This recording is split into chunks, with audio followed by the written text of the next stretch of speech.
C'est quand même fou qu'un industriel qui travaille, entre autres pour le milieu agricole, décide de faire son produit vedette de cette couleur-là. Tu sais, faire un stylo rose, un verre de carton rose, c'est pas si compliqué que ça. Mais là, on parle là, de tuyaux de 1,2 km.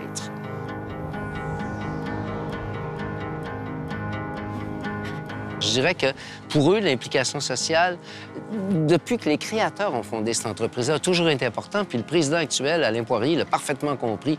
Il veut que ça continue. On aime bien aider quand c'est possible. Des fois, c'est des chèques, des fois, c'est des dons, des fois, c'est d'autres choses.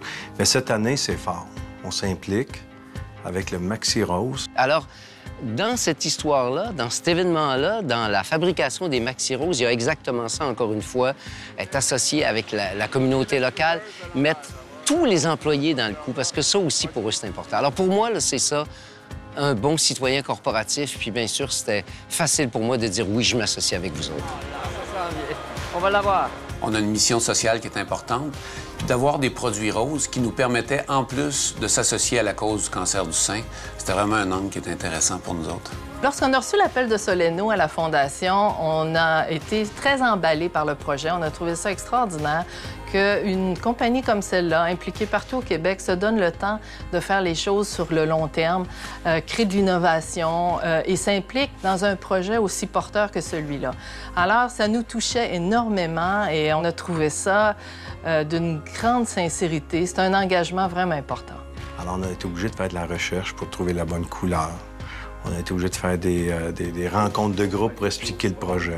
Puis là, quand il nous a dit oui, c'était pour participer avec la Fondation et tout ça, bien là, c'est sûr que tout le monde a embarqué. Puis on peut pas dire non à la cause, c'était une cause que tout le monde tient à cœur. Puis à partir de là, ils nous ont demandé à la production c'est quoi ça impliquait, c'était-tu possible, on pouvait-tu le faire, et ainsi de suite. On a dit oui, on a des options pour le faire. On a développé un produit avec une résine, puis ça nous a permis de le faire le projet. Tu sais, pour nous, le drain 4 pouces chez Soleno, c'est un produit de base, c'est un produit conventionnel qu'on fait en très grande quantité, en milliers de kilomètres à toutes les années, mais qu'on réinvente un produit aussi conventionnel puis aussi punché, comme quoi juste la couleur peut faire toute une différence. Je trouvais ça vraiment impressionnant.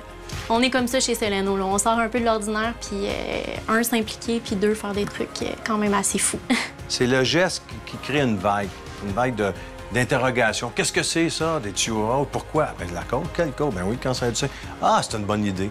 Le geste va faire parler. C'est pas normal de voir des tuyaux de drain rouge sur le chemin tantôt en transport, parce que ce sont à la vue de tout le monde. C'est pas des remorques fermées que nous avons, c'est des remorques ouvertes. Alors, ça va apporter beaucoup de curiosité. Et la curiosité, bien, c'est l'intérêt, hein, quelque part. Puis ça va démontrer qu'on peut faire des choses ensemble, la société, différente. Et excitant. Pas ça l'est, tant qu'à moi. Beaucoup, même. Je pense que de près ou de loin, les femmes, on a quelqu'un autour de nous qui est touché par la maladie, que ce soit le cancer du sein ou le cancer en général. C'est à peu près impossible qu'on croise des gens qui n'ont jamais été touchés. Quand on m'a téléphoné pour participer à cette campagne-là, j'étais en pleine tourmente parce qu'une de mes proches, de mes êtres très chers, était en train de se battre contre le cancer du sein. Et ça c'est une histoire qui me touche personnellement. Parce que je veux pas, dans notre entourage de tous les jours, on connaît tout le temps quelqu'un de proche ou de loin qui a subi ou qui a eu un cancer du sein. Moi, personnellement, j'en ai eu dans ma famille, fait que oui, je trouve que c'est impliquant. On est plusieurs femmes à travailler chez Soleno également, donc nécessairement, il va en avoir plusieurs qui vont être touchées par cette maladie-là. Mais j'ai une mère, j'ai des sœurs, des cousines, des tantes. Ça peut toucher n'importe qui à n'importe quel moment, autant les femmes que les hommes. Pourquoi attendre que ça nous touche directement avant de faire quelque chose?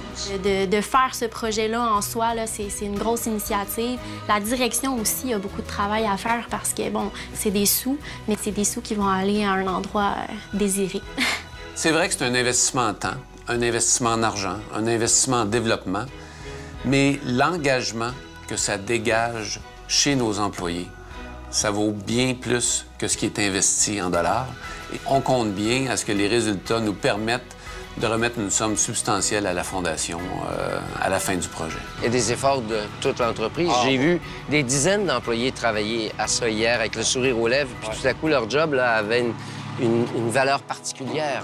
Bien, c'est un bon point que vous dites, parce qu'effectivement, les gens, ils participent, puis ils participent concrètement. Il est ému, là. Parce que pourquoi ça vous touche à ce point-là? On est gâtés. Moi, en tout cas, je pense qu'on est gâtés. Puis quand tu t'arrêtes 2 minutes autour, il y en a une méchante gang qui s'est pas gâté. Alors, quand on peut... Hein. Donc, cette cause-là L'appui du cancer du sein, ça a une valeur très, très, très particulière. C'est important, évidemment. C'est un leadership important parce que c'est se donner beaucoup de mal alors qu'on aurait pu faire un don, on aurait pu le faire différemment. Non, ça, c'est un engagement, je dirais, d'une grande générosité, mais d'une grande humanité. C'est quand même beau.